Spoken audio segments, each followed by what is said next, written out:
పిల్లలు ఇష్టంగా తినే పన్నీర్ ఫ్రాంకీ రెసిపీ అయితే ఇవాళ చూపిస్తున్నానండి. ఒక బౌల్ తీసుకుని అందులో కొంచెం కారం, ఉప్పు, ధనియాల పొడి, అల్లం వెల్లుల్లి పేస్ట్ వేసుకొని చిన్నగా కట్ చేసుకున్న పన్నీర్ పీసెస్ని ఇందులో వేసుకొని బాగా మసాలా పట్టేటట్టుగా కలిపి పక్కన పెట్టేసుకోండి. ఇప్పుడు ఒక బ్యాండీ పెట్టుకొని ఇందులోనే కొంచెం ఆయిల్ యాడ్ చేసుకోండి.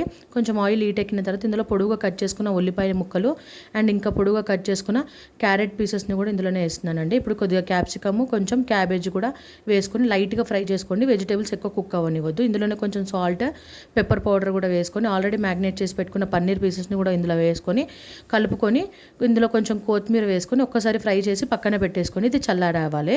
ఇప్పుడు ఇందులో ఒక చపాతీ తీసుకొని ఆల్రెడీ నేను మయోనీస్, టమాటా కెచప్ రెండు కలిపి మిక్స్ చేసుకున్నానండి. ఆ పేస్ట్ మొత్తం ఇందులో అప్లై చేసుకోండి చపాతీకి.